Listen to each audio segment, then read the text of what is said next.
Olá, meus amigos leitores, o livro de hoje, Gustavo Cerbasi, Casais Inteligentes Enriquecem Junto, Finanças para Casais. Se você não tiver o casal, você um dia vai ter, então assista esse vídeo até o final que você vai aprender antes de chegar lá. E se você já é um casado, tem muita coisa a agregar valor na sua vida. Lançado em 2004, está aí 20 anos de livro, editora Gente, minha edição de 2004, tá judiazinho, mas tá aqui em pé, afinal é maior de idade já, tem maior de 18. 165 páginas, bem gostoso, rapidinho você lê, até porque ele tem umas gravurinhas, bastante gráfico, então rapidinho você termina. Ele divide o livro em 3 partes, é você tá sobre isso, em 10 capítulos, e se você quiser comprar o livro, já sabe, né? O link tá aqui embaixo, na Amazon, você clica, tem aquele descontaço, é seu, pode levar e degustar. Ele vai dizer atualmente que esse livro inspirou o filme Até que a Sorte Nos Separe, de 2014. Eu achei que não teve muita correlação com o filme, então não vou citar o filme aqui, eu sempre leio o filme, leio o livro, assisto o filme, pra gente fazer aquele comparativo, mas não faz muito sentido. Enfim, é um filme de comédia, assiste lá, pelo menos é engraçado. Eu achei o livro altamente tendencioso, afinal de contas foi escrito por um homem, então ele vai puxar sardinha para nós. Já vou citar os exemplos, chega até a ser cômico. É um pouquinho ultrapassado a parte financeira dos cálculos que ele faz aqui, porque o cálculo da prospecção da inflação a futuro em 20 anos não se seguiu do jeito que ele esperava, então não faz sentido você ler pelos cálculos, mas faz sentido você ler e atualizar os cálculos para o dia de hoje. É por isso que esses livros que têm cálculos matemáticos de investimento financeiro fica ultrapassado muito rápido, porque o mercado ele muda. Afinal de contas, em 2004 ele não previa nem o colapso da economia, colapso da pandemia. Enfim, com certeza não foi nada esperado, né? Foi uma falha sistêmica gigantesca e acontece, ninguém estava preparado. Então não tinha como ele prever alguns eventos do futuro. E assim como você vai fazer os seus cálculos a futuro, não tem como você prever, tem como você colocar uma margem ali. Bom, não é sobre isso o assunto do livro. Quando a gente falar de economia, a gente fala sobre isso. Ele vai citar, então, que os problemas do casamento, atualmente, e sempre foi, sempre vai ser, do dinheiro, seja a falta ou seja o excesso. Então o livro dele é exatamente para explicar sobre isso. Esse livro da Natália Arcuri, eu falei sobre tudo que ele vai falar aqui. Então são livros equivalentes. Eu não vou falar igual, porque fica parecendo que é uma cópia, mas os 3 livros falam a mesma coisa, são livros equivalentes. Eles vão ser moldurando, esses dois 2018, esse 2004. Então podia falar que esse cara chegou primeiro. Só que não. Até porque, como nós vamos ver nos outros livros que eu vou marcar aqui para vocês, citando o que ele vai falando ali, a gente vai ver que tem coisas um pouco diferenciadas. Então a Natália vai falar um pouco mais moderno, um pouco mais jovem. Gostei muito do livro dela, me surpreendeu a linguagem humana e um pouco da biografia dela. Entre os dois, a Natália é muito mais tranquila. Aí eu fazendo o meio de campo, né? Eu gostei mais do livro dela. Enfim, é assim que funciona a parte literária. A primeira parte desse livro, então, ele vai começar falando sobre finanças comportamentais. Ele vai dizer no capítulo 1 que os problemas que nós temos no casamento é com o diálogo. Bom, mas aí se não tiver diálogo, não é o dinheiro que vai salvar. Um casamento sem diálogo vai causar problema em tudo. Imagina você casar com sua esposa e não falar com ela. Eu conheci uma menina, trabalhei com ela uma época, e ali conversando, né, sobre essa questão conjugal, ela me falava que tinha 1 ano que morava com um cara, casado, nunca via o cara porque trabalhava de noite, e final de semana ele ia pra casa dos pais. Eu falei, ué, que casamento é esse? Você tá 1 ano junto e não consegue conversar com o cara. Não tem um casamento, isso não é um casamento, isso não é uma relação, isso não é nenhuma amizade. Enfim, porque os amigos ainda falam com ele à distância ali, mas, bom, casamento é um diálogo, é um relacionamento, e você faz um contrato, com testemunha, inclusive, para que vocês estejam juntos ali, em prol de objetivos em comuns. Esse livro vai ensinar para vocês exatamente essa linguagem, como que você vai comunicar o que você quer, o que você não quer, como que você vai saber se relacionar com o teu cônjuge. A fase de namoro é totalmente diferente da fase do casamento. Você que está namorando há 10 anos, pode ter certeza que um primeiro dia de casado vai ser diferente de tudo que você já viu, porque o casamento não é igual ao namoro. E aqui ele vai falar, então, que o problema do casamento é a falta do relacionamento. Sim, não é só financeiro. Se você não souber conversar com o seu cônjuge, não vai ser o dinheiro que vai resolver. Inclusive, se você souber conversar, a falta do dinheiro você consegue relevar. Tem muitos casados pobres aí que ficaram a vida inteira morando na roça, tipo os meus avós, e nunca se separaram. Ah, Everton, mas o tempo lá era outro. Era. Sim. Por quê? Porque tinha um relacionamento, tinha um diálogo, tinha uma conversa. Essa é a diferença do tempo passado e do tempo de hoje. No tempo de hoje as pessoas não conversam, ficam no celular na mesa, então não tem diálogo. Então ele vai falar isso daqui, eu achei redundante, então estou citando para vocês um livro que vai trazer para vocês a solução desse problema. Se tiver diálogo, então o dinheiro vai ser o menor dos problemas que vocês vão ter que lidar. Bom, ele vai citar então 5 tipos de classificação de pessoas. Vai fazer um questionário no capítulo 2, mas no capítulo 1 ele dá uma introdução desse tipo de investidores de pessoas. A personalidade, quando a gente falou de finanças comportamentais, a gente entende como que você se comporta com o dinheiro que você possui.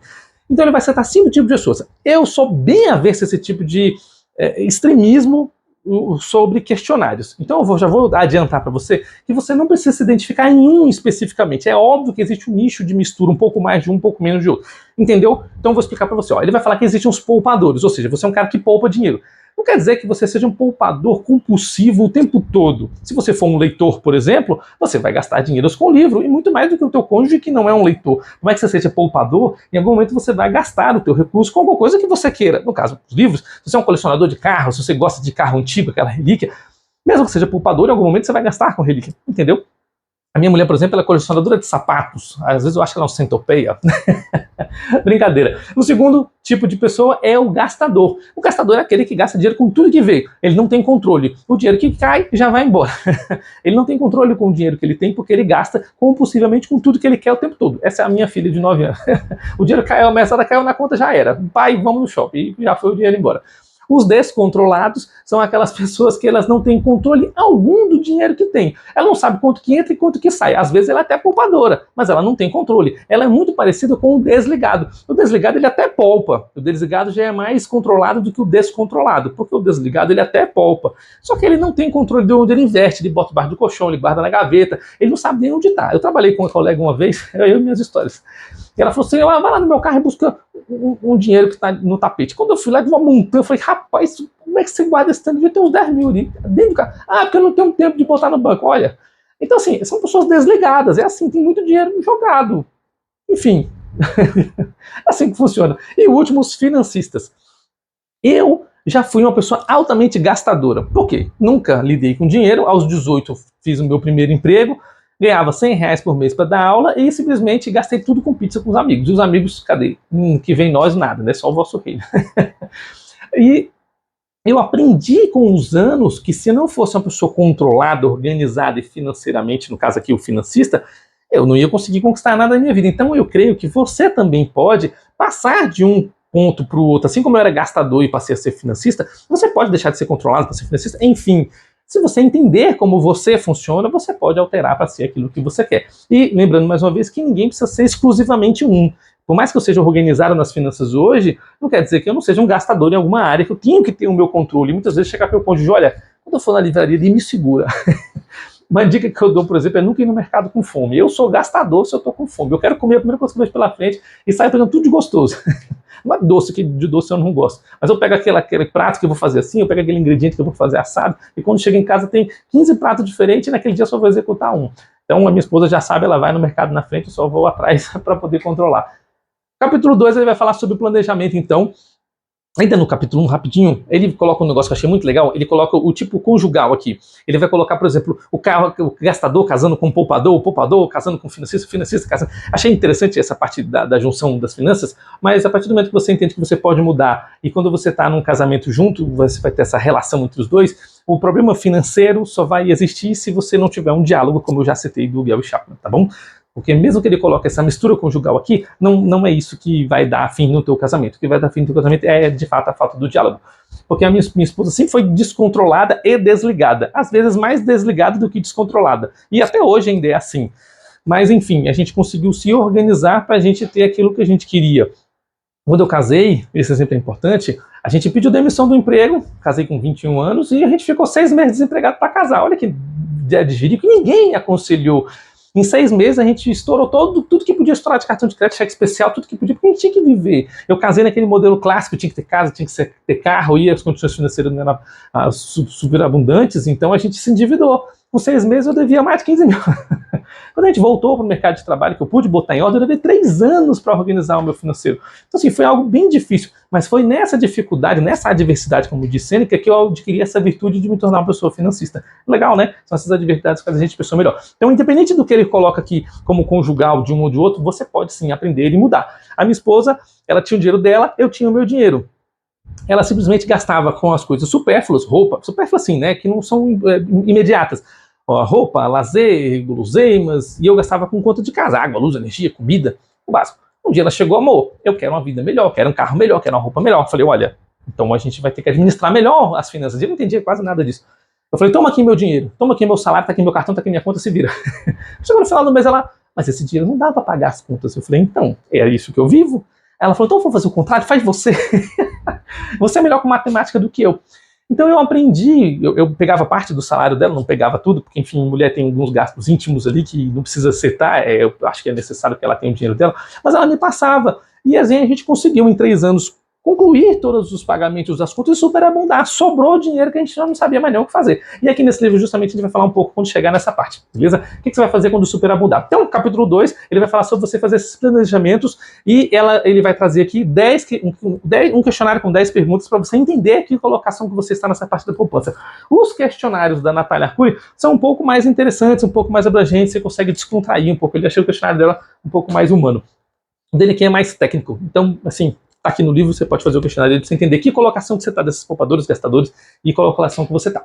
A parte 2 do livro, ele vai falar sobre aspectos financeiros. Então, no capítulo 3, ele vai começar falando sobre as finanças do namoro. Se você está namorando, quem que paga a conta? Então, assim, né, eu sou o homem das antigas, eu sempre paguei, eu sempre achei, né, interessante, até porque eu pensava assim, né, a mulher tem um gasto com unha, tem gasto com cabelo, tem gasto com depilação, ela tem que estar cheirosa, porque mulher, pra mim, se não tiver desse jeito, não tem graça. Mulher tem que ser mulher, tem que ser feminina. E eu achava que esses gastos sempre foram excessivos. E o homem tem o quê? Fez a barba, pintou o cabelo, tá bonito. No máximo que eu fazia era tirar a camisa de time. Que aí também já é demais, né?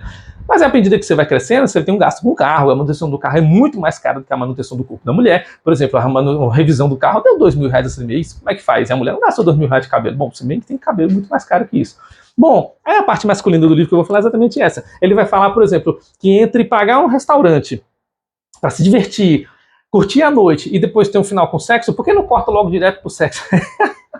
Eu falei, não, Gustavo, assim não, assim você perde a mulher. Porque o homem tem interesse na conclusão, mas a mulher tem interesse no processo. Aí a gente vai voltar lá pro Chapman de novo. Se você perguntar pra mulher, é claro que hoje tem umas mulheres excêntricas aí, mas enfim, no geral, a mulher quer o processo. Eu perguntei pra minha esposa, eu tava lendo o livro, você pra ela essa parte, não, a gente quer o restaurante, porque pra mulher a parte romântica é o processo, é estar no restaurante, é conversar, as pessoas verem como ela tá bonita, como ela tá cheirosa, como ela tá arrumada. A mulher se arruma pra outras mulheres, elas querem ter legal. Então achei um pouco meio sacana essa parte dele aqui, não pedir a opinião de uma outra mulher. Eu acho que um livro para casais tem que ter escrito por os dois. Bom, a minha opinião, não sou escritor, eu sou apenas um leitor contumaz, então acredito que um livro para casais o casal deveria escrever. O Gary aqui, eu não sei se ele teve influência da esposa dele, mas ele dá o ponto de vista da mulher e do homem, então eu acho necessário, o que faltou um pouco nesse livro, que essa parte do restaurante me pegou demais. Vamos pular essa etapa. Enfim, essa parte dos presentes também, na parte do relacionamento, o que ele quer dizer? Vamos concluir essa parte do namoro, né? As finanças do namoro. Ele quer entender que você não pode gastar demais enquanto está namorando, porque depois que casa, você casa cheio de dívidas. Então, se você vai viajar, planeja direitinho, se é necessário aquela viagem agora, ou se não faz logo na lua de mel, ou quando casar, pensar nas férias. Porque se você está namorando, é para casar. Entenda uma coisa, namoro é para casar. Hoje tem esse código de ficar, beleza, você vai e fica. Gostou? Já pede em namoro. Eu conheci a minha esposa, no terceiro encontro, ela já começou a me beijar. Eu falei, opa, calma aí. Vamos namorar logo, vamos fazer um negócio direitinho, conhecer meus pais, conhecer os seus, beleza? Sim, claro, vamos embora. 2 semanas de namoro, a mulher já tava com um negócio mais quente. Eu falei, vamos casar?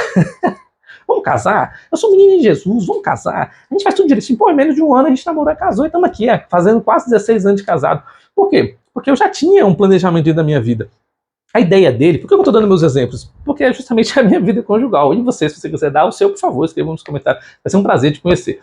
Então essa parte de gastos no relacionamento, na parte do namoro, é justamente você entender que se você namora para casar, então você tem que pensar no futuro. Se você fazer uma viagem de namoro agora, você vai gastar um dinheiro, sendo que esse dinheiro seria necessário no casamento. Porque depois do casamento vem casa, vem carro, vem planejamentos de empresa, vem viagens, vem um planejamento financeiro completo. Então esse planejamento financeiro no namoro, ele tem que ser rápido, objetivo e pensando no futuro. Esse livro do Homem Mais Rico da Babilônia, ele vai falar exatamente um pouco sobre essa parte. Se você está namorando, você pretende casar, você vai casar, você vai morar onde? No apartamento? Numa casa? Você vai comprar? Você vai alugar? Você vai construir? Então esse dilema de compro casa ou alugo casa, ele vai setar bem aqui. Eu comprei casa quando eu casei financiado e me arrependi grandemente, apesar de ter feito lucro com ela, depois eu comprei outra, me arrependi mais. Hoje eu moro de aluguel. Eu acho muito mais interessante investir o dinheiro. Mas é uma conclusão que eu tirei para minha vida. De repente você tem o sonho de ter uma casa própria. Então você vai lá e constrói a casa do jeito que você quer. É seu sonho. Sonho não tem nada a ver com planejamento financeiro tabulado. Quando eu digo tabulado, eu digo modelo padrão, tem um paradigma, tem que seguir esse modelo. Não. O planejamento financeiro é individual de cada ser. Eu, como administrador financeiro, e justamente como investidor, eu preciso entender do meu cliente o que ele quer fazer na vida dele, qual o sonho que ele quer realizar. Então eu não posso dizer para você que é muito melhor você alugar, morar de aluguel e investir. Estou no caso de alugando, a mulher quer quebrar uma parede para fazer uma suíte no quarto. Não, a casa não é minha. Eu não vou fazer um negócio desse. vou gastar dinheiro aqui, é um lugar para economizar, e eu vou investir, quem sabe no futuro? Não, mas no futuro eu não quero viajar. Então, esse é o processo, a gente tem que entender o que a gente quer. E esse livro, inclusive nele, eu falo sobre esse debate, compra ou aluga uma casa, beleza? Fica aí a recomendação desse livro para vocês. Inclusive, na recomendação de leitura que ele fala aqui no final, ele cita vários livros de recomendação, esse é o único que eu tenho aqui, dos quais que eu acho atualizado, eu acho relevante, então esse é o que eu vou citar para você, do que ele citou aqui. Ele vai falar, então, que o brasileiro, ele tem, em 2004, obviamente, na época da leitura, 24% dos seus gastos é moradia. Então nós gastamos ali 1/4 do nosso orçamento com moradia. E desse 100% que você gasta, ainda 6% com serviço, água, luz, internet, e corresponde a 1/3 do teu orçamento. Olha que interessante, né? 1/3 do teu orçamento é simplesmente para morar, onde você está e o que você vai consumir. Nem a alimentação, é água, luz e energia. Talvez a internet que hoje é barato, né? Mas enfim, se você entende que teu orçamento está comprometido em 1/3 para isso, então você tem que pensar se você vai construir ou se você vai alugar. Isso já na fase do namoro, que é onde a gente está aqui. Justamente para você entender que quando você casar, você vai ter que ter alguns bens. Você vai comprar uma geladeira, um ar-condicionado, um fogão. E quando você for comprar, você vai comprar coisas baratas ou de boa qualidade? Isso é uma questão interessante para você pensar, porque se você comprar algo barato demais, ele sai caro. Um eletrodoméstico muito barato, ele consome mais energia. Então, o gasto excessivo de energia elétrica que você vai pagar mensalmente, daria para ter pagado um eletrodoméstico melhor.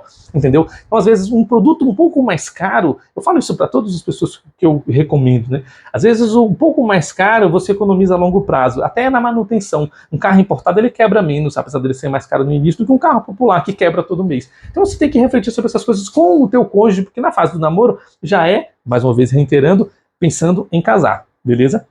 Capítulo 4, recém-casados, ele vai falar dos controles de gastos, quais são as metas da família, qual é a meta de investimento, o que você vai fazer para sobrar o dinheiro dentro da sua casa, o que você vai comer, se você vai jantar, se você vai fazer um lanche, se você vai fazer café da manhã, se o café da manhã vai ser no trabalho, se você vai levar marmita, se você vai comer em casa. É interessante esses questionamentos, porque você tem que entender. Eu todo dia almoçava no restaurante, eu queria almoçar no restaurante, eu odeio levar marmita, nunca gostei, eu ficar sem comer. Uma vez eu levei, passei mal, então dei essa birra. Então como é que eu fazia? Eu não tomava café da manhã. Pronto, não vou tomar café da manhã. E aí o gasto que eu teria com marmita e café da manhã eu economizo no almoço. E eu passei a vida inteira sem tomar café da manhã. Acostumei, até que eu tive uma crise de dor de cabeça excessiva e aprendi a tomar café da manhã. Mas hoje, graças a Deus, eu não preciso mais marmita, eu almoço em casa. É um outro processo dentro da sua vida, é trabalhar perto de casa. É indescritível. Eu trabalho do lado da minha casa, vou andando, então é uma coisa muito mais fácil. Às vezes trabalho online, muito melhor. Enfim, a ideia aqui, então, é você entender que os 7 primeiros anos de casado é um ano de organização das suas finanças, para você entender quem que paga a conta, quem que administra, quem que rege o dinheiro. Hoje nós temos uma conta, sempre foi conta conjunta, e temos a conta minha, a dela, a da empresa, das crianças, porque cada um tem que ter o seu recurso, o seu investimento. Ela gasta o dinheiro dela, me presta conta para que eu possa botar na planilha, para que a gente tenha noção dos gastos. Se eu sei que eu vou gastar R$2.000 no ano com o vestuário, será que não é interessante eu, de repente, no começo do ano, já gastar logo 2.000 para renovar um vestuário com um desconto? De repente eu gastaria 1.800. Você entendeu como é que funciona interessante? Se eu tenho um gasto anual com combustível vamos supor aqui, de 50 mil, será que não é interessante, de repente, eu trocar um veículo para um mais econômico, para esse gasto cair para 40? Então são essas reflexões que você vai fazer quando você tem um controle financeiro. Então eu não quero que ela preste conta para mim, dando satisfação. Eu só quero que coloque assim, eu gastei com vestuário, eu gastei com pet, eu gastei com alimentação fora de casa, eu gastei com produtos de saúde, não precisa falar o que é. E essa planilha ela mesma pode preencher, porque no final eu quero saber só o controle do que a gente vai fazer o investimento no ano seguinte, quanto que nós poupamos, quanto que nós ajudamos o próximo em doações, em ofertas.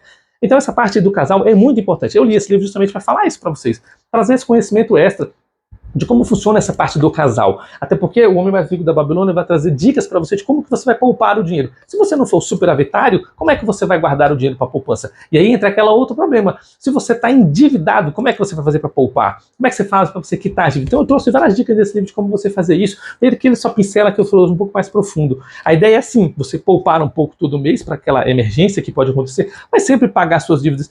Renegocie suas dívidas. O cartão de crédito pode ser negociado, a dívida de um amigo, de um fiado que você fez ali. Você pode renegociar o cartão do Carrefour, o cartão... os cartões que você tem por aí, as dívidas do boleto que você fez. Liga, negocia.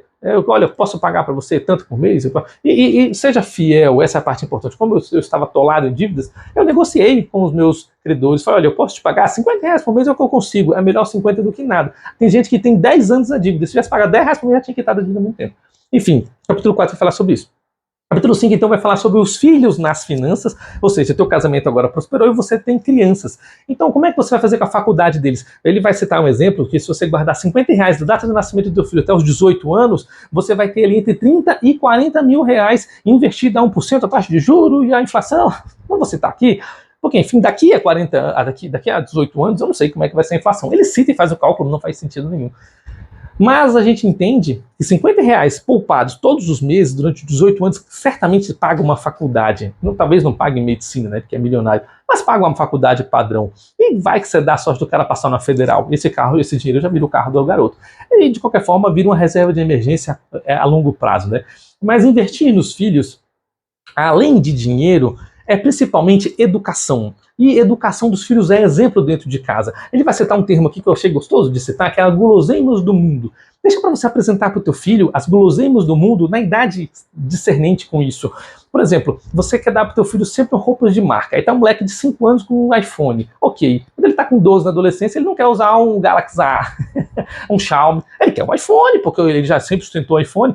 Então essas guloseimas do mundo é você não gastar excessivo com a criança que não entende que aquela luxo ali é necessário naquele momento. Dá para ele o básico que ele precisa. As minhas crianças foram aprender refrigerante porque um amigo vagabundo deu refrigerante para eles, porque por mim não tomava. A minha prima comia uva passa achando que era chiclete, e ela foi descobrir que chiclete era chiclete com uns 15 anos de idade.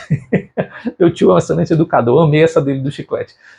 Então, essas guloseimas do mundo é você deixar para apresentar para o teu filho essas coisas que são caras e onerosas quando for adulto. O Barsi, inclusive eu separei o livro dele para falar em outro momento, ele só foi mostrar, a filha dele só foi descobrir que ele era milionário quando ela tinha 15 anos, que ela queria um sapato, um tênis caro lá, e ele deu umas ações para ela que rendia dividendo o valor do sapato. Ó, essa tua mesada te vira.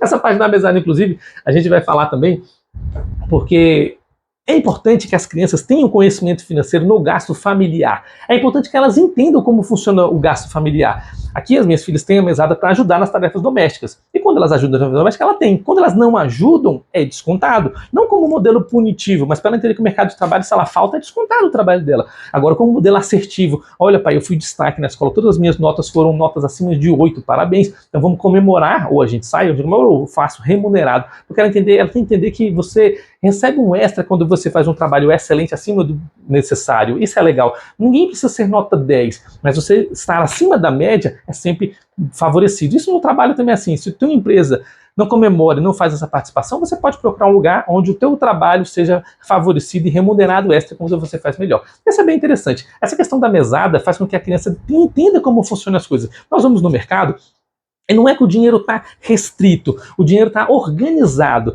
Vamos supor assim, toda semana você vai comprar fruta, verdura, carne, além daquelas compras que você, não perecíveis, que fica lá durante a semana. Eu falo assim, olha, nós temos R$ 200, verdura, fruta e carne para essa semana. Ok, vamos supor. A minha filha já leva o celular, já bota na planilha, pai, essa maçã aqui deu R$ 2, essa aqui ela já sabe fazer o controlezinho dela, opa, esse aqui passou. Se passar um pouco, eu tenho. Se ficar um pouco alguém, é poupado, e a criança vai entender esse controle. Então, quando ela pega a mesadinha dela, fala, olha, eu quero ir comprar um doce. Ela entende que na loja americana, por exemplo, você compra 3 e tem um desconto, ou que no mercado atacadista você compra 2 e tem um desconto. Isso é legal, porque ela vai organizando as finanças dela, entendendo como funciona a vida dos adultos. Ah, se eu tivesse isso quando eu era criança, hoje, de repente, eu estaria em outro patamar. Eu fui aprender a lidar com dinheiro no meu primeiro emprego, como eu já citei, R$ 100, comprei pizza para todo mundo, acabou o dinheiro, todo mundo foi embora e eu fiquei lá. Pô, tava precisando da camiseta? Cadê a camiseta? É assim que funciona. Aniversário, eu dava presente pra todo mundo, chegava no meu, ó, bicho, eu tô quebrado. Uai, como assim? E aí você vai aprendendo. Então a mesada, ela serve para você aprender agora, enquanto criança, como de verdade funciona o capitalismo do mundo adulto. A terceira parte do livro, ele vai falar um pouco sobre a aposentadoria, sobre a parte da velhice do casal. Então, os capítulos 6, ele vai falar que imprevistos acontecem na jornada do casal e você precisa ter algumas alternativas para quitar as dívidas. De todas as outras alternativas que ele dá aqui, o que eu posso citar para você é você procurar no teu banco ali alguma oferta, algum amigo, algum parente, alguma forma de conseguir uma bolada de uma vez, você vai encapsular todas as suas dívidas, pagá-las de uma vez com desconto e você pagar essa única dívida parcelada com um juro menor. Mas aí, isso requer um planejamento assim glorioso, porque você tem que calcular se o desconto do pagamento da dívida à vista é suficiente para que você ganhe com os juros a prazo. Se não for, então não faça. É melhor você organizar suas dívidas e pagar eles separadamente. Eu tenho um carro financiado, um exemplo, né? Vamos supor que falta 50 mil para você quitar o carro. Para você pagar à vista seria 40. Ok, compensa pegar 40 para pagar 70? Não compensa, então é melhor ficar com 50 de dívida. Ah, mas eu tenho uma irmã, que essa minha irmã tá com uma bolada. Ô, irmã, me empresta 40, eu te pago 45. Opa, aí você tá economizando 5. Aí você compensa, entendeu? É mais ou menos essa a ideia do capítulo 6. O capítulo 7 vai falar sobre investimentos e vai citar vários produtos de investimento financeiro. E o interessante aqui é que mesmo que o Nigro e Arcuri, eles citem aqui todos os produtos de investimento financeiro bancário, você não precisa ser um expert em produtos de investimento financeiro. A ideia é, tá superavitário, tá sobrando dinheiro, você vai ter que investir em alguma coisa. No Brasil hoje, o mais difícil é sobrar dinheiro. A gente conseguir ganhar recurso é muito mais difícil do que poupar. Porque, enfim, se você consegue sobrar, se você consegue fazer ganhar acima da tua sobra, então você gasta à vontade, porque a dificuldade não é de ganhar. O cara ganha um salário mínimo, ele quer ganhar 2, ele quer ganhar 4, quer ganhar 5. Então, quando ele consegue ganhar mais, não vai ser o gasto que vai derrubar ele. No caso, ele não vai conseguir construir alguma coisa a futuro, mas não é o gasto que derruba. O que derruba é exatamente você não conseguir ganhar. Um mês ganha muito, outro mês ganha pouco, aí as dívidas vêm e você tem hábitos de consumo que são acima do teu padrão. Isso é que é o problema. Então, o que ele vai dizer aqui, desses produtos, eu citei no livro da Natália vários produtos aqui para você. Não vou citar de novo, porque enfim, você pode assistir no vídeo aqui, beleza? Mas a ideia aqui é você entender que alguns produtos de investimento financeiro é mais interessante que você abra um negócio. Então foi isso que eu fiz na minha casa. A gente simplesmente comprou uma empresa que já funcionava, uma empresa simples, pequena, familiar, mas ela me rende o suficiente para manter o meu padrão de vida atual e poder estar aqui trabalhando com vocês, poder estudar para outras coisas, poder fazer aquilo que a gente gosta. Eu continuo trabalhando, tenho outras fontes de renda, mas a ideia é justamente que essa empresa seja um start. De repente, dali você pode virar um empresário. A gente já vai falar sobre a questão de você ter o sonho de ser milionário. Mas a ideia é você manter o padrão de vida para futuro você conseguir fazer essa aposentadoria. É um trabalho porque, assim, após a aposentadoria, você pode continuar trabalhando e, de repente, você tem uma empresa familiar que você gosta, então você pode trabalhar lá. A minha esposa tem uma amiga costureira. Ela vai morrer costureira porque ela ama fazer aquilo. Ela não precisa do dinheiro daquilo, muitas vezes ela nem cobra, porque ela gosta do que ela faz. E é assim que funciona. Eu gosto de dar aula, eu gosto de lecionar, eu gosto de fazer conferências, eu gosto de explicar para as pessoas, eu gosto de ajudar as pessoas a se tornarem pessoas melhores. Essas mentorias que a gente faz, essas consultorias econômicas, eu gosto de fazer isso. As pessoas me ligam, me chamam, eu vou lá e pronto. É assim que funciona, porque justamente as palestras que a gente faz é para fazer as pessoas aprenderem isso que a gente aprende, entendeu? Então pense nesse superavitário, nessa parte de dinheiro que está sobrando, o que você pode fazer que você gosta? De repente você até para de trabalhar. Essa é a aposentadoria consciente. Não precisa esperar ter 80 para se aposentar. Precisa simplesmente você saber aquilo que você quer. Então eu tenho ali um empreguinho básico, manter minha vida e simplesmente continuo fazendo esses vídeos. Já pensou se um dia eu consigo aqui nesse canal ganhar acima da minha empresinha? Eu vou abandonar lá? Não vou, porque as pessoas que estão me esperando. Eu vou continuar fazendo aquilo. É aquela velha pergunta, né? Se o dinheiro não fosse problema na sua vida, o que você estaria fazendo? Se eu tivesse dinheiro suficiente para realizar todos os meus sonhos, eu ainda estaria aqui com você, lendo o livro e te ensinando, porque é isso que eu gosto de fazer. Capítulo 8. Gastos controlados, ele vai dizer que você pode gastar com tudo que você quiser, desde que esteja no limite. Então, quando eu estava no processo de acumulação financeira, eu falava que em casa, olha, nós temos R$200 para alimentação fora de casa. Eu tenho 2 adolescentes, e ele, pai, eu quero comer sushi. Olha, sushi, caro, dá R$400 uma saída nossa aqui. Então, vai comer esse mês que vem a gente não sai, e só no... Ah, pai, mas eu não quero. Então, mas o cachorro-quente é 10 conto. Dá pra gente comer ali 4 e ainda sobra 160. Dá pra comer 5 vezes cachorro-quente, ou seja, toda sexta-feira dá pra comer cachorro-quente. É isso que você quer? Ou, de repente, eu faço cachorro-quente em casa, eu faço sushi em casa, eu tenho um hobby de culinário, então eu faço qualquer tipo de comida. Quer comer sushi? Papai faz, pronto. Eu quero que vocês entendam que o gasto, ele é controlado. A intenção é quanto que você pode gastar dentro daquilo que você quer. Ah, eu quero um vestido novo no casamento. Ok, quanto é o gasto da família para vestuário? Opa, tá dentro do nosso gasto, então vamos fazer. Até no meu casamento, eu falei com minha esposa, olha, você tem um luxo. Ela falou assim, eu quero 2. Eu quero o vestido e eu quero um músico potente. Eu falei, opa, então tá bom. O nosso orçamento é X. Então você vai dividir esse orçamento por 2. E aí vocês colocam um vestido mais simples ou um músico mais simples. Pronto. Aí no final das contas eu peguei um terno que eu já tinha e dei o meu terno para ela comprar o vestido dela. Marido é assim, né? O marido tá cagando, quer que a mulher seja feliz. Então ela vai falar ainda sobre as rotinas, para o casamento não cair na rotina, justamente você ter esse problema financeiro. Vou voltar lá no Gary. Rotina no casamento é quando não tem diálogo, porque se você tem diálogo, você pode ter uma rotina de diálogo, você pode ter uma rotina de conversa, de convívio dentro do que a pessoa gosta. E dentro de rotina, Esse livro aqui é impressionante no que ele fala sobre essa questão da felicidade conjugal. Eu coloquei esse livro no canal, por favor, assista, esse livro é maravilhoso. A parte da reflexão que ele traz, da maturidade do casal, não só financeira, como em vivência, em romance, é importante. E quando ele vai falar aqui nessa parte de gastos controlados, de rotinas da família, essa parte aqui é importante que você entenda como que funciona a vida conjugal. Entendeu? Aí o Barsi vai falar pra gente que primeiro pague você. Então, quando você receber o seu pagamento, separe uma parte importante para que você tenha sua reserva de emergência e para realizar seus sonhos e esses gastos controlados que ele está citando aqui. Quando a gente fala de pagar-se primeiro, é justamente você saber o teu controle até quando você pode gastar. A gente está falando assim para você entender até onde você vai chegar com o teu dinheiro. Capítulo 10, então, eu quero ficar rico.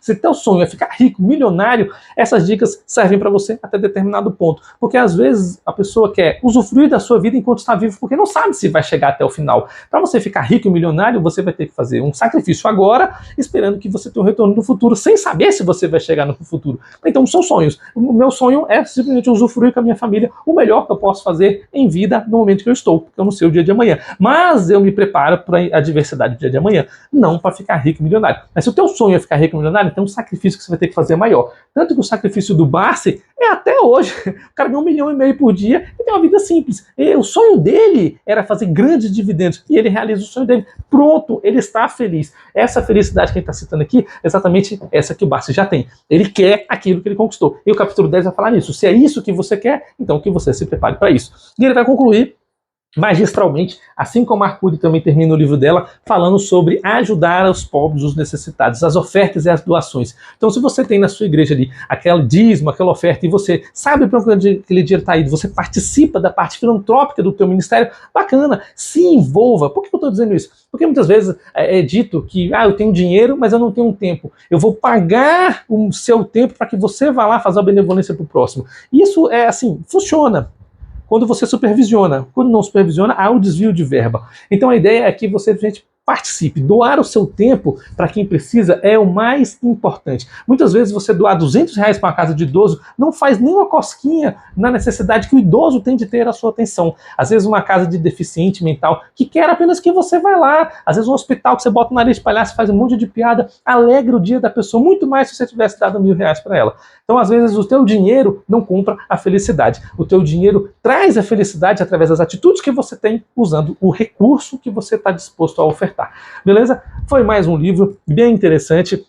Eu me morri de rir nessa parte masculina que ele cita aqui e achei bem legal as dicas que eu trouxe junto com os outros livros, fazendo uma concatenação. O que eu gosto é exatamente disso. O livro traz um conteúdo e a gente expande, nós leitores, trazemos conjecturas além do que o livro está propondo, porque é isso que é ler, é interpretar, é entender e aplicar na nossa vida aquilo que nos concerne. Por isso que a gente fala que lê e retém o que é bom. Beleza? Muito obrigado por essa leitura e até o próximo livro.